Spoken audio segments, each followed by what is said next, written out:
Hello everyone, welcome back to another video for Destiny 2 Season of the Dawn. Today we'll be going over Xur's inventory and reviewing it for January 3rd, 2020.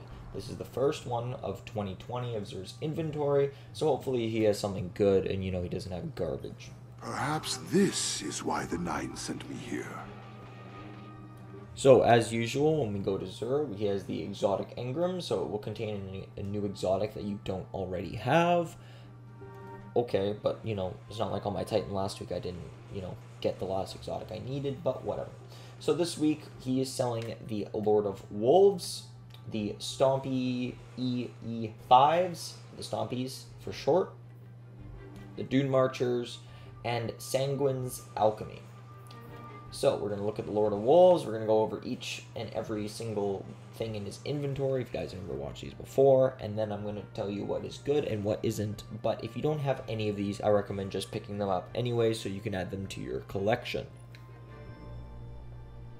So as usual, the Lord of Wolves, if Destiny 2 vets of last season remember this gun being almost a one-shot. It still is a one-shot, but the perk was just broken. So Shrapnel Launcher fires a short range burst of solar damage, and then release the wolves, hold to swap to a longer, more powerful burst.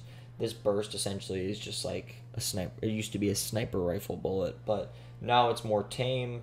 Still a good gun though, so I'd recommend picking it up. This is still one of my favorite weapons from D1 and is still in D2.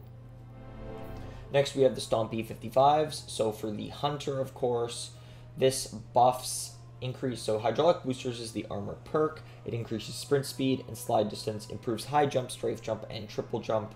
Essentially, these are good for navigating, say, that finicky jumping puzzle for the Whisper of the Worm, or any other stuff in case you're having trouble jumping at all.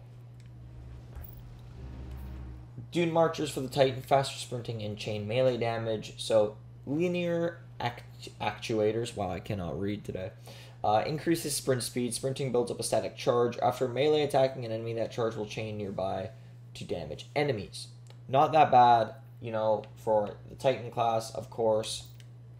And then lastly, we have Sanguine's Alchemy, which, again, not a bad exotic if you're just looking for the perk. So standing in heightened senses, standing in a rift grants you and your allies heightened senses, allowing you to retain your radar while aiming down sights. Additionally, nearby powerful enemies are visually marked and can be tracked without line of sight. So if you're playing, say, comp or anything like that, and you're running a warlock and you run a rift, these are really good along with the foe tracers to paint enemies, so that way you guys don't get overwhelmed if you're aiming down sights.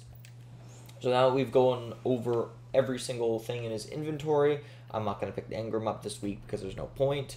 Of course, we do have the Five of Swords challenge card, but now that we've gone over everything, I'm going to show you guys, or tell you guys, what is worth to pick up stat-wise. So the Lord of Wolves, of course, it's a gun. I would recommend picking it up. You want all exotic guns. As for the gear, the Stompies aren't bad. High mobility makes them worth a pickup with 18. If you want to just jump around all over the place, I recommend the Stompies. For the Dune Marchers, strength and mobility are split up so much that it's not really worth picking up. It does have a total of 50 points, but I wouldn't recommend using this at all or picking it up. As for Sanguine's Alchemy, mobility and intellect are both split at 12 with a total stat of 51. I would actually recommend picking this one up. 51 is a nice, clean, easy stat. Intellect is high and mobility is high, while the Dune Marchers just have a high mobility and strength. I would recommend picking up Sanguine's Alchemy. But that'll be it for Xur's inventory of January 3rd, 2020. Thank you guys so much for watching. Do me a favor, hit that like button, subscribe if you're new, hit the notification box. I'm posting daily Destiny content and trophy guides as much as I can. It's been a little bit crazy and I haven't been feeling the best lately in regards of making videos. That is a long story that I would not like to get into on a Xur video. Comment down below if this helped you in any way, shape, or form, or comment down below how your year is going so far. Thank you guys for watching. I'll see you on the next one. Peace out and have a great day.